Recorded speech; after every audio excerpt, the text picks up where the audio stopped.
In the medieval times, your biggest enemy wasn't war. It was dinner, or the doctor, or just living through the night. We imagine medieval life through fairy tales, castles, knights, princesses, and noble feasts. But behind the gilded myths was a brutal reality, and it smelled terrible. This was a world where bread could kill you slowly, where toilets were shared with the street, where leeches were considered medicine, and where the average person was one infected cut away from the grave. In this video, we'll take you on a journey back in time, not to the court of King Arthur, but to the chamber pot beneath your bed, to the mold in your soup, to the lice in your hair. Because if you think you're ready to time travel, you might want to watch this first. Welcome to the medieval dinner table. Don't expect roasted turkey or buttery bread. Expect survival. The centerpiece of almost every meal was pottage, a watery stew of old vegetables, wilted cabbage, onion peels, and whatever scraps the garden still offered. Sometimes they threw in a bone. Not for the meat, just for the flavor. And bread. Forget the fluffy loaves, you know. Medieval trencher bread was black, heavy, and often mixed with ground-up stone. Yes, actual stone. The millstones used to grind grain shed tiny particles that ended up in every bite. Over time, this wore down people's teeth like sandpaper. And sometimes, if you were really lucky, your bread came with a bonus. Ergot, a toxic fungus that grew on rye, could cause convulsions, hallucinations, even death. But you wouldn't know until it was too late. Meat, that was for the wealthy. If the poor managed to get any, it was usually well past its prime, smelling rank, covered in flies. To cover up the taste, they used strong herbs or just cooked it into oblivion. And drinks. You couldn't trust the water. Streams were full of waste, and wells were rarely protected. Instead, everyone, even children, drank ale. A weak, cloudy, yeasty brew that was safer than water, but not exactly refreshing. What about fish? There were fasting days, especially for the devout, when meat was banned. Fish became the fallback. But without refrigeration, fish had to be preserved in salt, or simply left to rot a bit. By the time it hit your plate, it was more punishment than penance. In short, medieval eating wasn't about taste. It was about survival. Every bite was a gamble against hunger, against illness, and sometimes against death itself. Are you still hungry? Let's talk about medieval hygiene. Brace yourself. You're not ready for this, because when it came to using the toilet, there wasn't one. If you needed to go during the night, you reached for the chamber pot, a ceramic bowl tucked beneath your bed. In the morning, just open the window and dump it out. But don't forget to shout a warning first. Garde-à-l'eau. That's medieval French for watch out for the water. Except it wasn't water. Public toilets. Rare. Most people did their business in fields, behind trees, or wherever they could. Even in castles, the luxury option was a garderobe, a wooden seat over a chute that dropped waste straight down the side of the wall. Great for ventilation. Terrible if you happened to be walking below. Now meet the unsung heroes of medieval sanitation, the gong farmers. Their job: climb down into cesspits, scoop out human waste, and cart it away in barrels. Paid well because no one else wanted to do it. The smell clung to them forever. They worked only at night, shunned by society, and often died young from the toxic fumes. And toilet paper didn't exist. If you were poor, you wiped with leaves, straw, or moss, whatever was lying around. If you were rich, you used wool, or linen, or hemp cloth. But reuse was common. Hygiene was not. Bathing didn't help much either. People feared water would open the pores and let disease in. So most simply didn't bathe. Instead, they masked the stench with herbs or just accepted it. The result: cities reeked, alleys flowed with waste, and the rats thrived. So the next time you flush a toilet, spray some air freshener, or wash your hands with warm water, say a silent thank you. Because in the Middle Ages, hygiene wasn't just an inconvenience. It was a death sentence. Welcome to the medieval workplace. Forget weekends. Forget retirement. In the Middle Ages, if you could move, you worked. And then you died. Most people were peasants, laborers bound to the land. Their day started before the sun rose and ended well after it set. Plowing, planting, harvesting, hauling water, chopping firewood. Every season brought new work. Every job was backbreaking. And the tools, primitive. No tractors, no gloves, just wooden plows, iron hoes, and bare hands. But if you thought city life was easier, think again. Craftsmen and apprentices worked long, dangerous hours. Blacksmiths endured blazing furnaces. Tanners stood ankle-deep in vats of urine and lime, softening animal hides. The stench, unbearable. The fumes, often lethal. Even candlemakers and dyers worked with toxic chemicals. There were no safety laws, no masks, no warnings. One mistake could cost a finger, or your life. And what about the children? Forget childhood. By age 7, many were sent to live with a master craftsman. They worked as apprentices for years, sometimes a decade, without pay. In return, they received food, a place to sleep, and endless labor. Mistakes were punished. Rest was rare, and you could be beaten or dismissed with nothing. Women worked too, spinning, baking, brewing, raising children, tending gardens. No matter your gender or age, there was always something that needed doing. Always. And when winter came, no work meant no food. Many starved, others froze. So next time you complain about your 9 to 5, remember this: in the Middle Ages, work wasn't a job. It was a lifelong sentence. Feeling sick in the Middle Ages, you'd better start praying. Because in this world, even a stomachache could be a death sentence.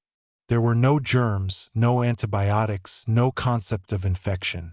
Doctors believed that disease came from miasma, poisonous bad air, or from an imbalance in your four humors: blood, phlegm, black bile, and yellow bile. Too much blood. Time to drain it. Out came the knives, or worse, the leeches. Sometimes doctors would open a vein and drain cups of blood until the patient passed out or passed away. Treatments were bizarre, dangerous, and often deadly. For fever, try crushed emeralds or ground-up toad bones. For syphilis, rub on some mercury ointment, yes, the same mercury that poisons the brain. Surgeries, almost unthinkable. There were no anesthetics. Operations were done with knives, cauterizing irons, and prayers. Pain was expected. Screaming was normal. And childbirth, it was one of the leading causes of death for women. Many didn't survive labor. Even fewer infants reached their first birthday. In fact, half of all children died before age 5. The average life expectancy was around 35 to 40 years. Not because people aged faster, but because disease killed them young. Hospitals were run by monks and nuns. They offered care, not cures. A bed, a meal, prayer. That was the best you could hope for.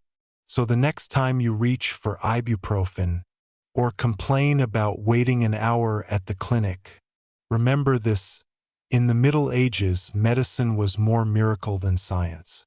And surviving an illness, that was a true act of God. In medieval times, justice was rarely about truth. It was about fear, faith, and sometimes sheer luck. Laws weren't written down in a single code. They changed from town to town, lord to lord. One village might fine you for stealing bread. In the next, you'd lose your hand. Evidence, witnesses, forensics, forget it. Instead, guilt was often proven through trial by ordeal. Suspected of theft, you might have to carry a red-hot iron bar for 9 feet. If your wounds healed cleanly after 3 days, you were innocent. If they festered, guilty. Accused of witchcraft, you might be thrown into a river, bound hand and foot. If you floated, it meant Satan helped you, guilty. If you sank, you were innocent, but possibly drowned. Justice wasn't just terrifying, it was theatrical. Executions were public events. People gathered like it was a festival. Vendors sold food. Children watched from shoulders. It was punishment and spectacle all in one. Minor crimes might earn you time in the pillory, where villagers pelted you with rotten vegetables, or worse. Major crimes. You could be hanged, drawn and quartered, or burned alive at the stake. Prison wasn't for punishment, it was for waiting. Waiting to be tortured, waiting for trial, or waiting for the gallows. Torture was common. The rack, the thumbscrews, the iron boot, all designed to force confessions. Confession meant guilt, no matter how it was obtained. In a world where superstition replaced science and cruelty passed for order, justice wasn't blind. It was brutal. If you lived in medieval Europe, war wasn't a rare disaster. It was a regular part of life, like harvest or plague. From the Crusades to the 100 Years' War, kingdoms bled each other dry. Cities changed hands. Villages vanished overnight. And soldiers didn't care if you were soldier, peasant, or priest. If you were poor, and most were, you weren't given a sword. You were handed a sharpened stick, or a converted farm tool. A scythe became a polearm. A hoe became a war pick. Meanwhile, nobles rode into battle covered head to toe in chainmail or plate. Their armor could turn blades. Yours couldn't even turn glances. But even knights weren't safe from the longbow, a deadly English invention that changed warfare forever. Arrows could pierce armor from over 200 yards away. At battles like Agincourt, thousands fell before ever lifting a sword. Casualties were staggering. In a single day, as many as 28,000 men could die. War wasn't glorious. It was mud, blood, and screams. And the most terrifying part of war. Siege warfare. Castles could withstand armies for months. So attackers starved them out. No food, no water, no mercy. Inside, people ate rats, then dogs, then each other. And when the walls finally fell, there were no prisoners, only fire and slaughter. But even if you survived the blades, disease was waiting. Latrines overflowed. Corpses rotted in the sun. Plague moved faster than arrows. In medieval war, death didn't care who you were. Farmer, knight, child, or king, the battlefield claimed all. Think medieval life was all rolling hills and singing bards. Think again. Your average day in a medieval town attacked all 5 senses, mostly in the worst way. Step outside your door and the stench hit you like a brick. Because everything ended up on the street. Rotten food, butchered animal remains, human waste, tanner's sludge, all mixed together in open drains. Butchers worked next to barbers. Tanners boiled animal hides. Chimneys coughed black smoke from burning peat and dung. Air pollution wasn't modern, it was medieval. Bathing. That was dangerous, people believed. It opened the pores to bad air or miasma, the supposed cause of illness. So most people didn't wash at all. As a result, lice were constant companions. Knit combs, delicate, toothed tools were essential household items. Some even wore them on belts like accessories. Clothing was minimal. Most people owned 2 or 3 outfits total. You wore them until they disintegrated. Washing was rare. Linen shirts turned yellow, stiff, and stank. And forget privacy. Entire families, parents, grandparents, kids, all shared one bed. Sometimes even with guests. Beds were expensive. Floor space was colder. If you were a traveler, you might climb into bed next to total strangers. Hospitality meant space, not solitude. As for pests, rats ruled the night. They rustled in the thatch, gnawed your bread, and scurried across your chest while you slept. Cats helped, but not enough. So no, medieval daily life wasn't charming. It was filthy, noisy, smelly, and shared with both people and parasites. If time travel ever becomes real, bring a nose plug. So, after all that, the rotten food, the chamber pots, the leeches, and the plague, do you still want to go back to the Middle Ages? Because the truth is, the Middle Ages weren't some romantic fairy tale. They were real, and they were brutal. Most people never saw a knight in shining armor. Most people were peasants, bent-backed, hungry, overworked, and covered in lice. There was no privacy, no clean water, no guaranteed justice, no hospitals that helped, no antibiotics, no deodorant. Sure, there was art, there was music, there was beauty, but they existed alongside dirt, death, and despair, not in place of them. So the next time you grumble about traffic, overpriced lattes, or a slow Wi-Fi signal, just remember what a bad day looked like in the year 1350. You, dear viewer, are alive in the age of vaccines, refrigeration, democracy, hot showers, and flush toilets. That's not just progress. That's a miracle. So if someone ever offers you a one-way ticket to the 12th century, say no, politely, then run.